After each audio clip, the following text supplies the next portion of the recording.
امت کے لیے رب ذوالجلال نے یہ اعزاز رکھا کہ من تقلد سیفا فی سبیل اللہ قلدہ اللہ وشاہین من الجنہ، کہ جس بندے نے تلوار گلے میں لٹکائی، راہ جہاد میں نکلا ہے، تو اس میں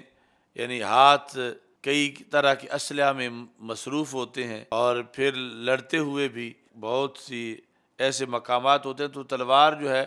وہ گلے میں لٹکائی جاتی ہے حمائل میں، تو جس نے تلوار گلے میں لٹکائی قلدہ اللہ وشاہین من الجنہ، اللہ اس کو جنت سے 2 زیور پہنائے گا۔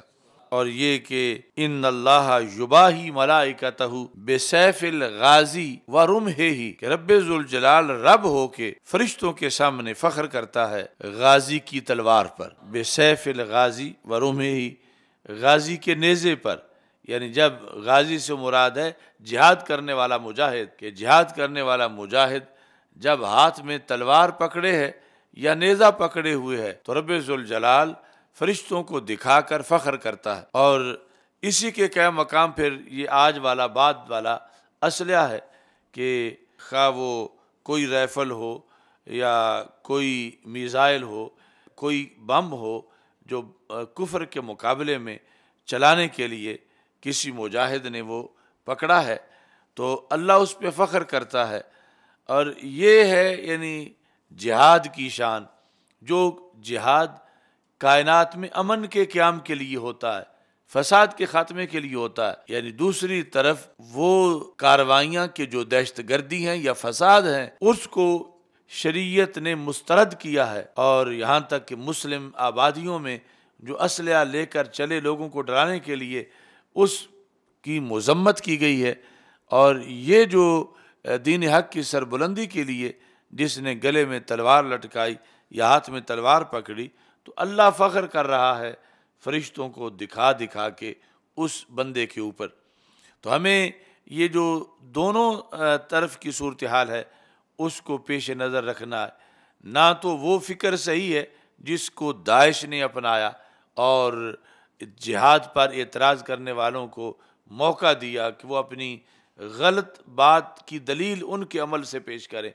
اور دوسرا ٹولہ جو جہاد کا منکر ہے یا تشکیک پیدا کرتا ہے اس سے بھی کوسوں دور رہنے کی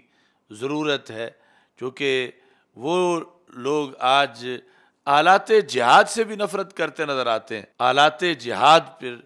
کو بھی متنازع بناتے ہیں کہ یہ نہیں ہونا چاہیے۔ یہ جس وقت پہلے معاذ اللہ خاکوں کا سلسلہ شروع ہوا تو ہم نے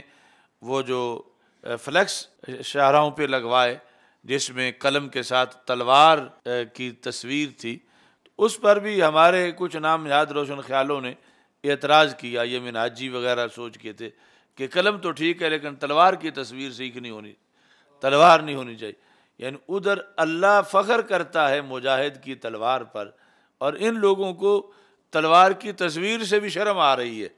اور یہ یعنی جو 2 انتہائیں ہیں ان کے رہنے والے ہیں، ایک وہ کہ جو بڑھتے بڑھتے داعش جیسی صورتحال اختیار کر گئے، اور دوسرے یہ کہ جن کو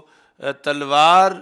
کی تصویر سے بھی شرم آتی ہے، یعنی اس قدر جہاد سے دور بھاگنے والا ٹولہ ہے۔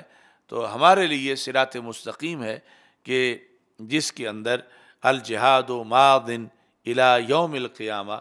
کہ باقی سارے جہاد بھی ہیں لیکن اس حدیث میں جو الجہاد ماض الی یوم القیامہ ہے یہ قتال بالسیف ہے، جہاد بالسیف ہے، اور عملاً جس کے نتیجے میں اسلام جو ہے وہ غالب آتا ہے، وہ سبق رسول پاک صلی اللہ علیہ وسلم نے اپنی امت کو قیامت تک کے لیے عطا کیا ہے۔